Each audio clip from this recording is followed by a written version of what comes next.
Welcome back to Turn to Your Doom, the Choose Your Own Adventure podcast. I am Perry. I am joined this week I guess I'm always joined by this person. They're not always joined by me. What? I don't know. Sentences are hard. Anyway, Art's here with me. Hello, Art. Hi. Let's do the other. Let's do the thing. I guess. I don't know. What do you mean? Let's do the thing. Let's do the thing, like do the other story in Little Comic Shop of Horrors. Yeah, let's do the other one. Let's do it. Let's do the other one and feel like real. Just. I don't know why I feel like this one's going to be worse, but it feels like it's going to be worse because most people who don't read Superman or like look into the whole characterization of Superman does a bad job at it. Yeah. I'm not a big fan of Superman, but I respect the character and everything. That's fair. I've never the only time I ever really disliked a Superman comic was when he decided that he was just going to walk around the world, and that was just real boring. But I'm kind of a Superman fan. If I am to put my the negative feelings I have about Superman up front, which it's same reason why I don't like reading certain Thor runs and all this stuff. Sure. I just don't like his villains. Like they're too too big of a concept most of the time. Yeah, because you're constantly having to up the stakes, up the ante or whatever to make them a viable foe for that character.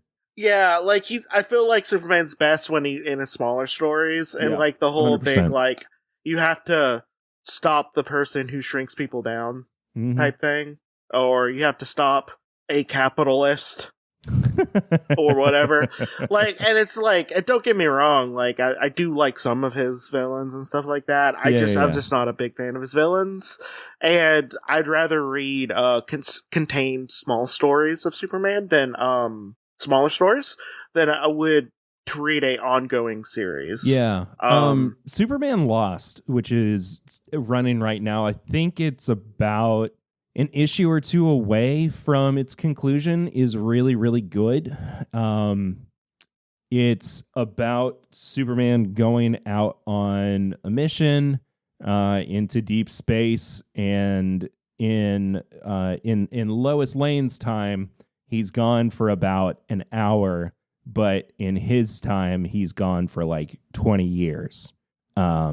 So it's really good. It's really fascinating. I really enjoyed it. I think you would too. That's my comic recommendation for the episode. Yeah, as well. So here's my prediction. They're gonna do Superman really badly in this.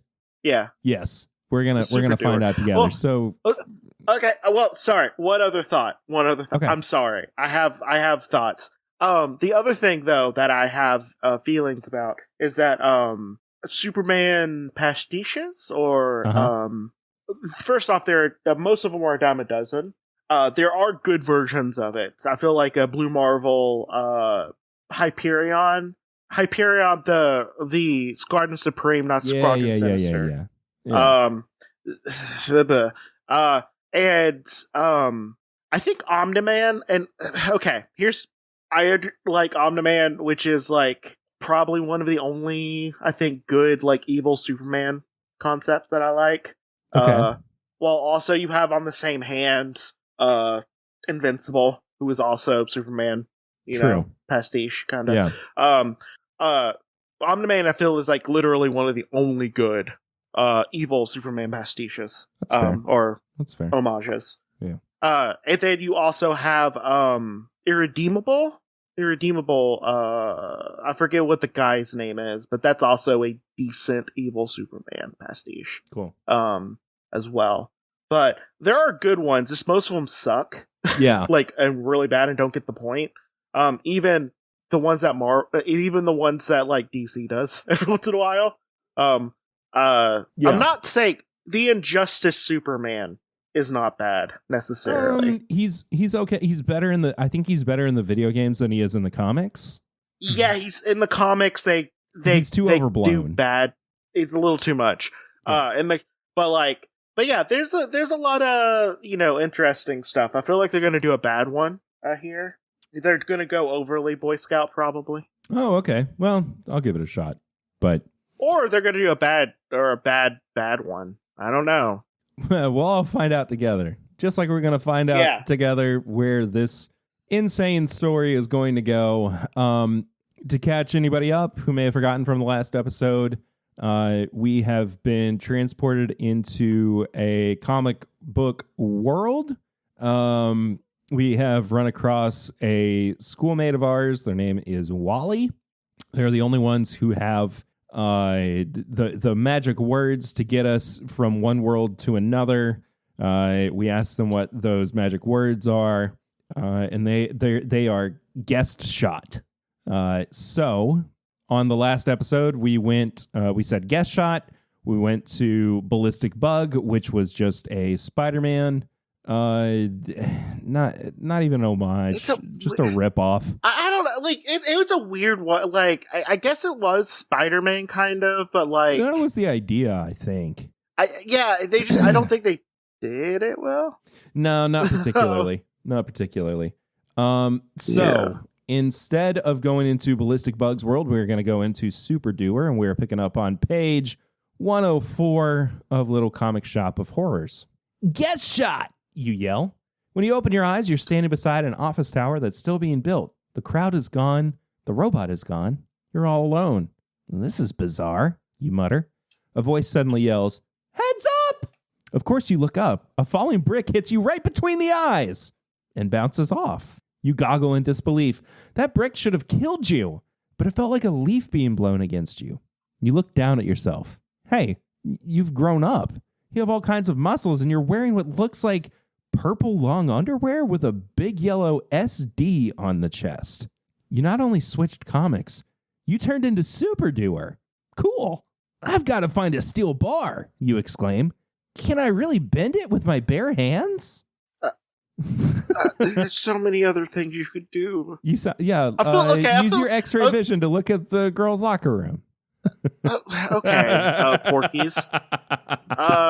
No, like it'd be like, oh, I'm a Superman pastiche. I'm going to try to either jump really high or fly, or No, I would immediately go real fast. Fly. Like, there's a lot of ways to test out your powers as Superman. More than bending steel, for sure. You glance around the building site. There's a pile of bricks, there's a cement mixer, and there's a bunch of those steel rods they use to strengthen concrete. Exactly what you were looking for. You pick up a heavy bar, flex your mighty muscles. Yes, the steel bends like thin wire. Hey! A voice yells. You glance up, and a guy in a hard hat is glaring at you. We were gonna use that bar, he complains. Now you've ruined it. I know this sounds like the comic shop owner, but it's been a little bit since we recorded these episodes, and I apologize. You try to straighten it out, but you can't fix that last kink. Then an idea comes to you. I'll just heat this up with my Magnavision, you announce. You stare at the bent bar cross-eyed, the way Super Doer does in the comics. Sure enough, the metal gets hot. Too hot. The middle of the bar melts away. Whoops. Yes, you need to practice with your cool new powers. The workman looks pretty angry. But then he's distracted by a sudden burst of crashes and screams. Another guy in a hard hat dashes up. Super Doer, he cries. Some horrible creature is trying to knock down our building. I hope that guy doesn't come back. I'm not really locked into that voice. For a second, you wonder what you're supposed to do. Then you remember you're a superhero. It's your duty to save the building. You leap up, and suddenly you're flying. Wind ruffles your hair. Your cape flaps behind you as you soar high above the building. You look down, and your jaw drops. Just flying is incredible enough. But you didn't expect this. Something the size and shape of a Tyrannosaurus Rex is smashing at the building with its hands and tail. But the thing's scaly skin is made of shining metal, and your cosmic ray vision shows that there's machinery inside. The creature turns its glowing eyes onto you. You expect an attack.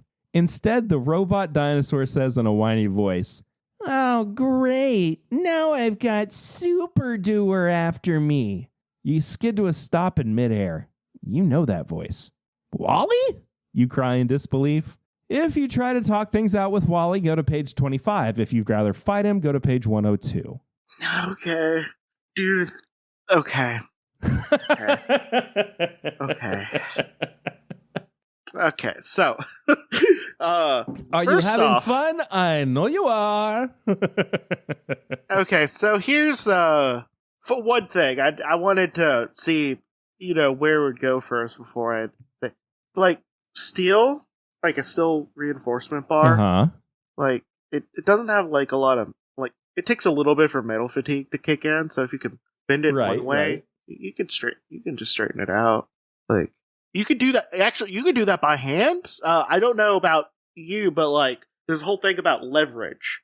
Like you could bend a lot of things. Oh yeah, with like just leverage. I forget the exact amount, but like for every like foot away, or for every like I think it's every foot. Like you get like you could have like literally thousands of pounds of pressure if you're like 5 feet away. Right. So like I don't know, if you have super strength, what you do is you just push it on the ground. It would make sense. Straighten out. But whatever, you don't have to melt it. And also, it's not your. Also, like the other thing, and you're not the cops. It's not your job to protect property if you're a superhero. Right. You should try to not knock stuff down. Yeah, I mean, you generally kind of like, you want to help people, but like private business is not necessarily your forte. Yeah, like it's whatever. But also, like, you always try to talk to the person first, right? Unless it's another hero. Then you have a misunderstanding fight. Yep, that's true. And then other heroes join in too. Yeah, but then the misunderstanding is gone, and then you team up, obviously. But like, why would you fight? Why would you fight your friend? Why would you ever fight your friend? So did he steal something from you? So you're vying for if you want to talk things out with Wally. I want to talk things out. Why would you fight the person you recognize in this world you just isekai'd yourself into? I don't know. So why? Who? Like, are you just like? Okay, imagine. Okay, both of us are stuck in a comic book. You are right. You turn into like this big kaiju villain, and I'm the hero, or vice versa. If I'm just like Perry, and then I just start beating the shit out of you, what would you do? I would be very confused, and then I would get real upset because I wouldn't understand why my dear friend is doing that to me.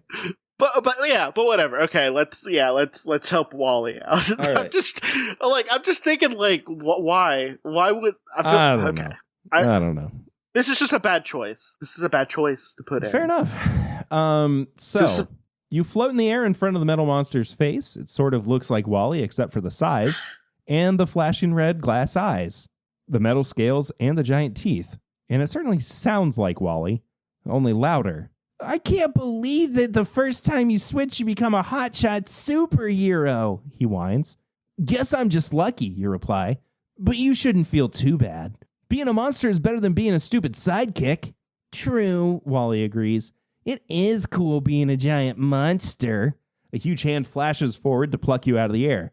Because this monster gets to do you in. Funny, Wally, you laugh. Remember, I'm Super Doer. You flex your super muscles to get free. Nothing happens. You're still trapped in the Wally monster's gigantic hand. Bum, bum, bum. Wally, you cry. Why are you doing this? We're pals. Well, maybe not pals, but we go to the same school. I'm sorry, Wally replies, but the monster formula also makes me Tex Loudsnore's slave. Tex Loudsnore. That is lazy. Wow. But, all right. But the monster formula also makes me Tex Loudsnore's slave. He told me to destroy Super Doer. Uh-oh. Things are desperate. You give the Wally monster a blast of your magma vision. His shoulder begins to melt. Ow! Ow! He yells. I can't take this. I'm getting out of here. Guess shot! But when he yells the magic words, Wally doesn't vanish. A ripple runs through his giant form. The fingers around you feel strangely rubbery. His face looks runny. He's melting. Then you realize Wally's time has come. He used the magic words once too often. He's turning into an ink blot. You strain to break away. You can't get free. Holding up your hands in front of your face, you see with horror that you're getting runny too. Bummer. Your Uncle Mel always called you a little squirt. But now you've turned into a big drip. The end. You used it once.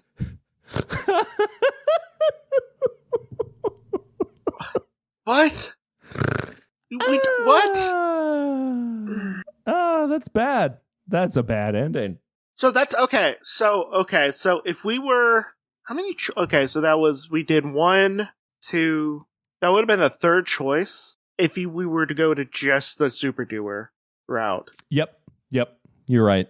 That's too early. Yeah, a little bit. Do you want to see what happens if you go to fight Wally? Yeah, well, let's fight Wally. That's somehow going to be the better one. Okay. School pal or not, you aren't wrecking this building, you cry. Flying down like an arrow, you aim for the Wally monster's nose. You already have your fist stuck out to deliver your power punch. When you arrive, Wally isn't there. Desperately, you screech to a stop before you power punch your way through... excuse me. Let me do that one again. Desperately, you screech to a stop before you power punch your way deep into the ground. You whirl to find the huge prehistoric space monster climbing up the building. Huge metal claws screech against the concrete walls as the Wally monster pulls itself up. The noise is about 10 times worse than the sound of fingernails on a blackboard. And since your super ears are 10 times keener than ordinary ears, it's downright painful. You'd better quit, Wally, you warn. You're beginning to annoy me. Give me just 1 second. Okay. The monster with Wally's face and voice reaches the top of the building. You get ready and jump. Whoops, you still need to get used to your powers.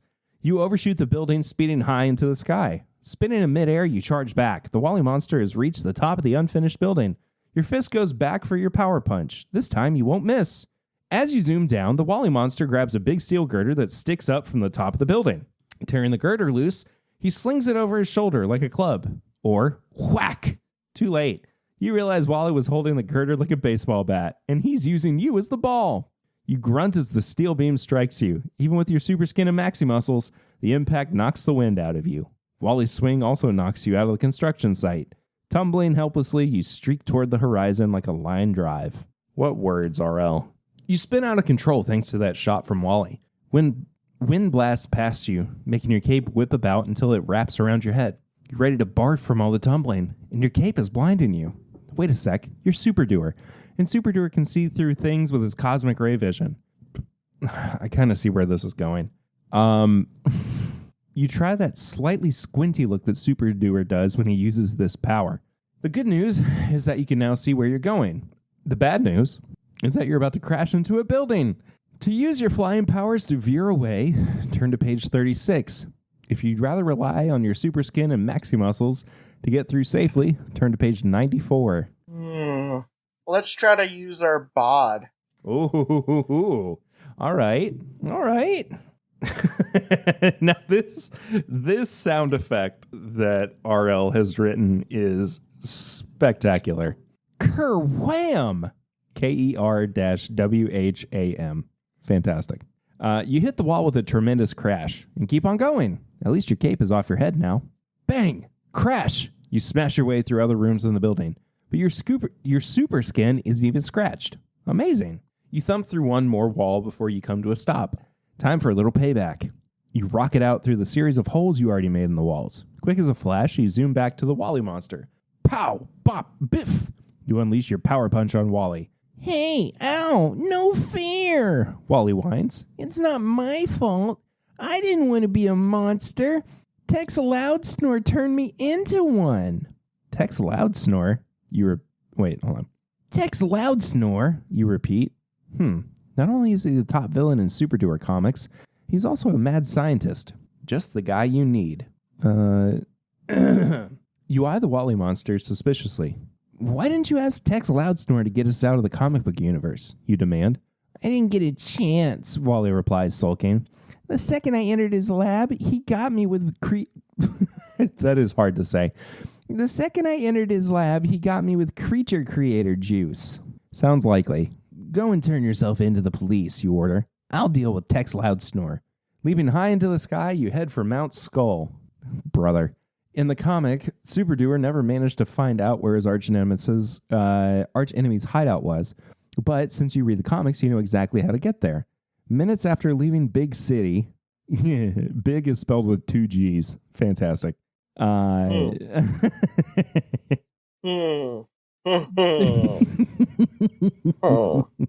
Minutes after leaving Big City, you spot a mountain shaped like a skull. You fly into the giant skull's left eye. It's a cave that leads deep into the mountain. 20 feet inside, your path is blocked by a steel door. With your Super Doer powers, you know you can get through the steel door and talk with Tex Loudsnore. The question is, which power would you use? If you try Magma Vision again, go to page 37. If you test your Strong Breath, turn to page 68. What was the first one again? Your Magma Vision. Magma Vision. Okay. I'll stick with the power I've already used, you decide. You stare slightly cross-eyed at the big vault door the way Super Doer does when he uses his Magma Vision. Nothing happens. You try again. And again. You stare so hard your head begins to pound. You're getting angry. All you see is red. But you smell something odd. Scorching paper. You remember the time you burned a hole through a comic book by focusing sunlight through a magnifying glass. The paper turned brown, then it burned. Suddenly, you notice that the flat, brightly colored world around you is changing color. Everything is getting brown. The sharp, burning smell is growing stronger. Finally, it hits you. You're in a comic book now. And somehow, your Magma Vision has set the paper on fire. You suck in breath to yell, "Get shot!" But when you inhale, the smoke sends you into a coughing fit. You can't get the words out. Flames crackle. Your body may be super, but it's only as strong as the paper it's printed on. Is it getting hot in here, or is it you? Actually, it's the end. R.L. Stine's a hack. Why didn't you... Okay, so you got hit really hard and you flew in a direction. Why didn't you rip out of the... I don't know. The thing. Like, does it... Why did it set on fire whenever you burnt the bar when you first became Super Doer? Why? I'm making the executive decision to go to the Strong Breath ending or Strong Breath choice on page 68. I don't have high hopes. Oh, okay, it goes somewhere. Oh, right. But okay. You suck in as much air as you can, then you let it out with a whoosh, as if you were blowing out the candles on the biggest birthday cake in the world. The door flies off its hinges and lands with a crash in the long hallway beyond. As you walk down the corridor, you find that Tex Loudsnore has other defenses. All sorts of weapons attack you. But you're Super Doer. Deadly poison only makes you sneeze.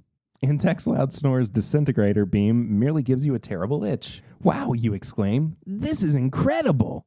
You could get used to being a comic book hero. The wall ends at another steel door. No problem. Winding up, you smack it with your power punch. Ooh, haven't gone this far in the book yet. But don't punches hurt paper real bad.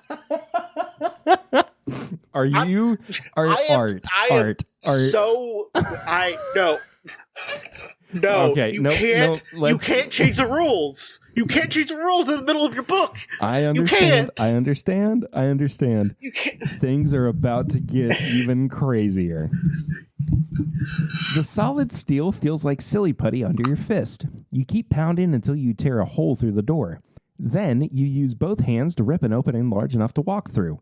You step into the mad scientist laboratory. You recognize Tex Loudsnore easily from the comics. He's tall, skinny, and he doesn't have any hair. Instead, the top half of his head is made of a gleaming chrome dome. He's Tex Loudsnore, the man with the pop-top head. Tex Loudsnore, villain and monster maker. Super Doer, he snarls.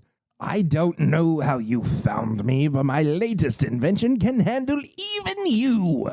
The mad scientist hefts a test tube in his hand. Then he throws it at you. Can you catch it?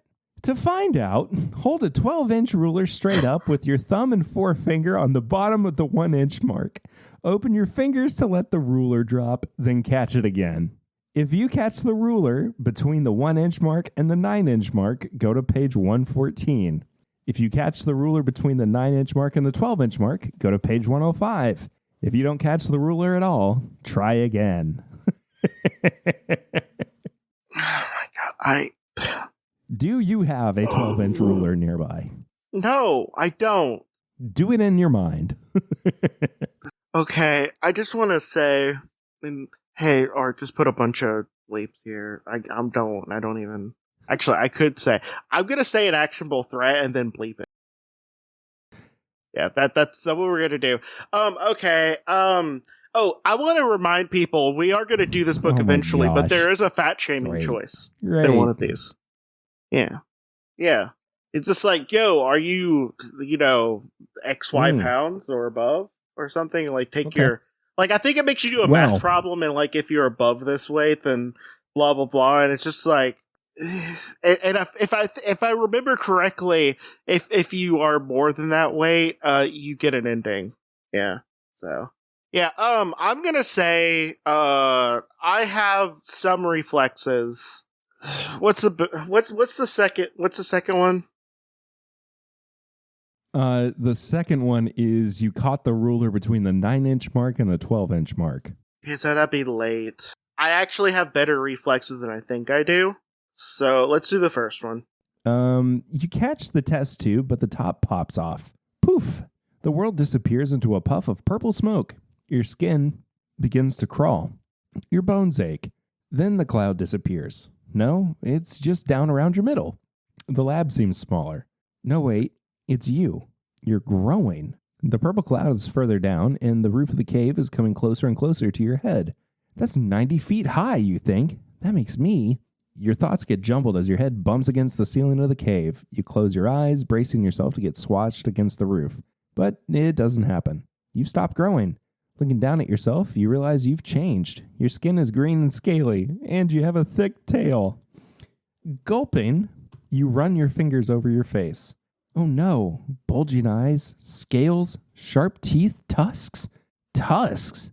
What kind of monster has Tex Loudsnore turned you into? Tex Loudsnore cackles with glee. How do you like my new batch of creature creator, Super Doer? It even works on you! He grins evilly up at you. I believe you're my finest creation. You're the biggest and scariest of them all. You take one angry giant step towards Loudsnore. The mad scientist yells, Freeze, ugly! Your muscles suddenly lock up. You can't move at all. In fact, you nearly fall on your horrible tusked face. Tex Loudsnore puts his hands in his pockets and beams up at you. Best of all, my formula makes you absolute slave. Okay. That's a choice. Now you just stand there. Don't move a muscle until I decide what to do with you. You try desperately to move, but you can't.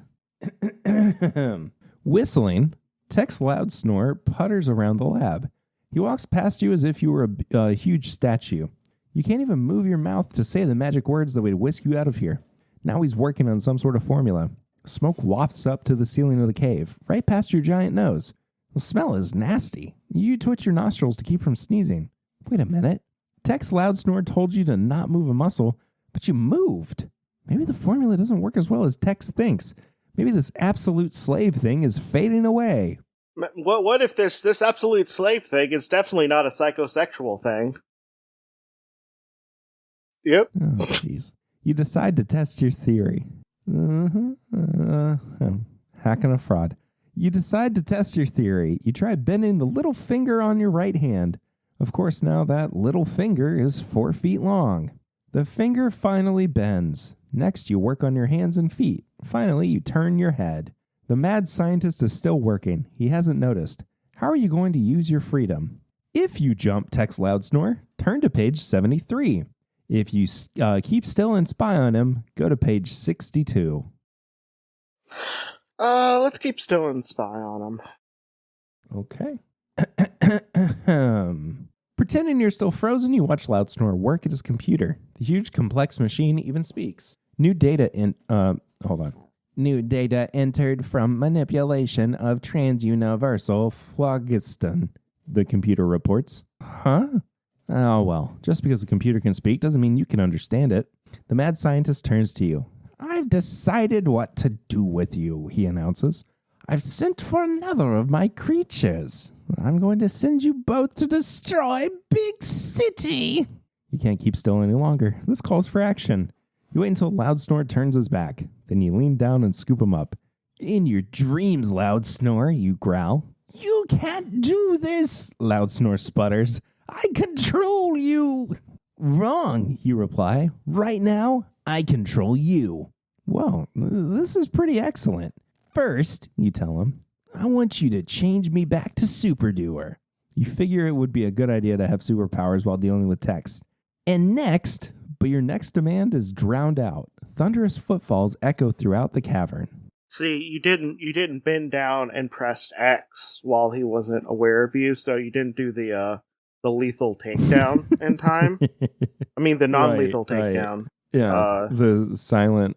Yeah. Yeah, you're gonna get the bad ending because you tried to do this violently. Yeah, you were trying to get the critical strike. Anyway, the footsteps get louder, and then one of Loudsnore's horrible creations stomps in. It's a dinosaur-like creature made of metal and plastic, and it looks a lot like your friend Wally. Loudsnore points at you. Destroy this monster! He orders the new creature. But don't hurt me! Don't listen to him, Wally, you shout. He doesn't really control you. Hurt him, maim him, make sure... Find his family and hurt them instead in front of him. Nightmare. Huh? Wally's glowing eyes look confused. Hey, I'm not doing what he said. I guess he doesn't control me. You grin. So, where were we? You ask Loudsnore. Oh, yes. You were giving me back my Super Doer body and demonsterfying my friend, too. Holding Loudsnore by the collar of his lab coat, you dangle him from your giant hand. All right, screams Loudsnore, clinging desperately to your fingers. I'll turn you both back. Bum, bum, bum, bum, ba-dum, bum. Where were we? That's right, I'm gonna cuck you. You didn't expect this to turn into a specific Get into the cuck chair.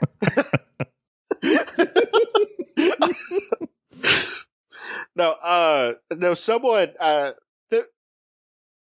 No, don't worry. I can strap you in myself. Would you like light or tight? There's only two options. There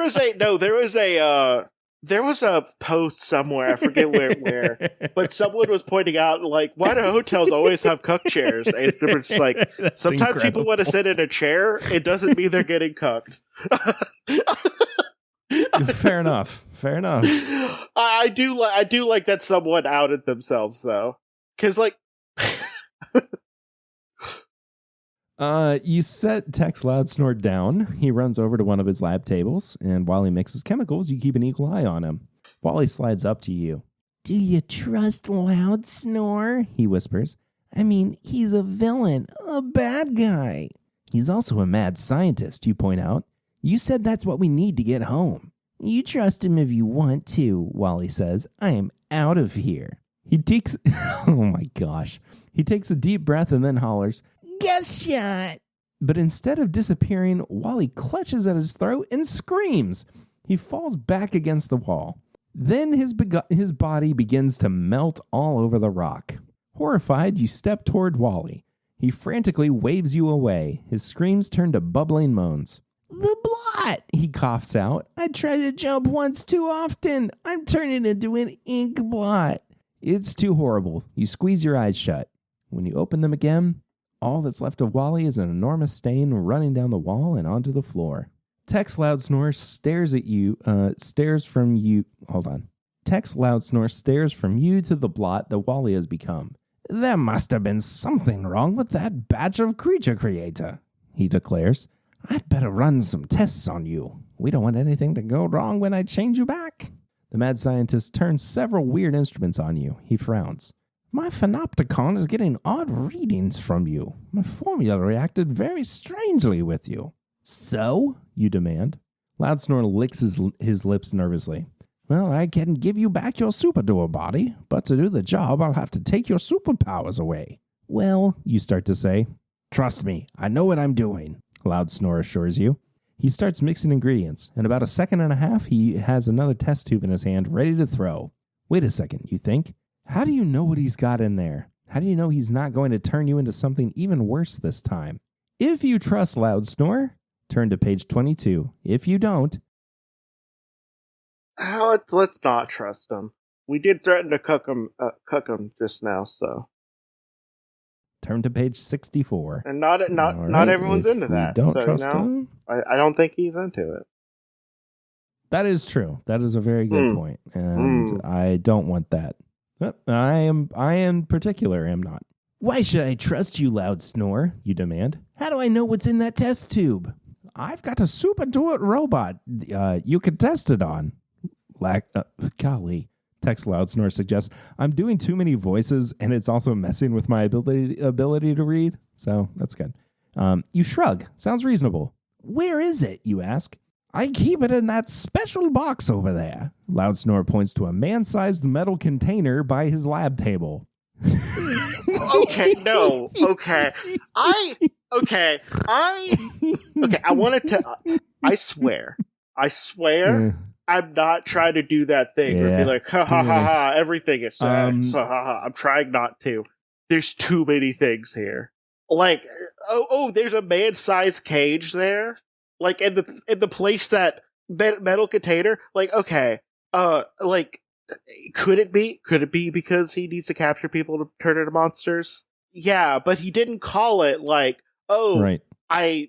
He keeps his Super Doer robot in there, according to him. Why? I mean, I don't think he is. I think he's trying to, capture you. But, I don't know. Well, let's find out. Let's find out. The box has no seams. There's no lid, no way to open it. So you crack it in two. Out pops a 6-foot chunk of glowing orangey gray rock. It lands on your foot and sinks in. Tex Loudsnore cackles. That's zip tight. The one substance in the universe that can kill you, Super Doer. Oh, I see what happened. In case you're wondering, it will do the job, even though you're a giant lizard with tusks. You hardly hear. Searing pain shoots up your leg and through your body. Black spots appear before your eyes and grow. The poison rock is all through you now. You're done for. You topple to the ground. Your one consolation is that you land on Loudsnore. The end. I feel like we've done about as much as we can with this one. Am I wrong?